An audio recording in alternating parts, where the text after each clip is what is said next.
وہ وقت بھی یاد کرنے کے لائق ہے جب فرشتوں نے مریم سے کہا کہ مریم اللہ تم کو اپنی طرف سے ایک فیض کی بشارت دیتا ہے جس کا نام مسیح اور مشہور عیسیٰ ابن مریم ہوگا، اور جو دنیا اور آخرت میں باآبرو اور اللہ کے خاصوں میں سے ہوگا، اور ماں کی گود میں اور بڑی عمر کا ہو کر دونوں حالتوں میں لوگوں سے یکساں گفتگو کرے گا اور نیکوکاروں میں ہوگا۔ مریم نے کہا پروردگار میرے ہاں بچہ کیوں کر ہوگا کہ کسی انسان نے مجھے ہاتھ تک تو لگایا نہیں۔ فرمایا کہ اللہ اسی طرح جو چاہتا ہے پیدا کرتا ہے، جب وہ کوئی کام کرنا چاہتا ہے تو ارشاد فرما دیتا ہے کہ ہو جا تو وہ ہو جاتا ہے، اور وہ انہیں لکھنا پڑھنا اور دانائی اور تورات اور انجیل سکھائے گا۔ اور عیسیٰ بنی اسرائیل کی طرف پیغمبر ہو کر جائیں گے اور کہیں گے کہ میں تمہارے پاس تمہارے پروردگار کی طرف سے نشانی لے کر آیا ہوں، وہ یہ کہ تمہارے سامنے مٹی کی مورت بشکل پرند بناتا ہوں، پھر اس میں پھونک مارتا ہوں تو وہ اللہ کے حکم سے سچ مچ جانور ہو جاتا ہے، اور اندھے اور ابرص کو تندرست کر دیتا ہوں،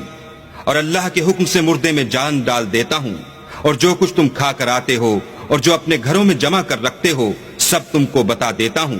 اگر تم صاحب ایمان ہو تو ان باتوں میں تمہارے لیے قدرت خدا کی نشانی ہے، اور مجھ سے پہلے جو تورات نازل ہوئی تھی اس کی تصدیق بھی کرتا ہوں، اور میں اس لیے بھی آیا ہوں کہ بعض چیزیں جو تم پر حرام تھیں ان کو تمہارے لیے حلال کر دوں، اور میں تو تمہارے پروردگار کی طرف سے نشانی لے کر آیا ہوں۔ تو اللہ سے ڈرو اور میرا کہا مانو، کچھ شک نہیں کہ اللہ ہی میرا اور تمہارا پروردگار ہے، تو اسی کی عبادت کرو، یہی سیدھا رستہ ہے۔ جب عیسیٰ نے ان کی طرف سے نافرمانی اور نیت قتل دیکھی تو کہنے لگے کہ کوئی ہے جو اللہ کا طرفدار اور میرا مددگار ہو۔ حواری بولے کہ ہم اللہ کے طرفدار اور آپ کے مددگار ہیں، ہم اللہ پر ایمان لائے اور آپ گواہ رہیں کہ ہم فرما بردار ہیں۔ اے پروردگار، جو کتاب تو نے نازل فرمائی ہے ہم اس پر ایمان لے آئے اور تیرے پیغمبر کے متبع ہو چکے، تو ہم کو ماننے والوں میں لکھ رکھ۔ اور وہ یعنی یہود قتل عیسیٰ کے بارے میں ایک چال چلے، اور اللہ بھی عیسیٰ کو بچانے کے لیے چال چلا،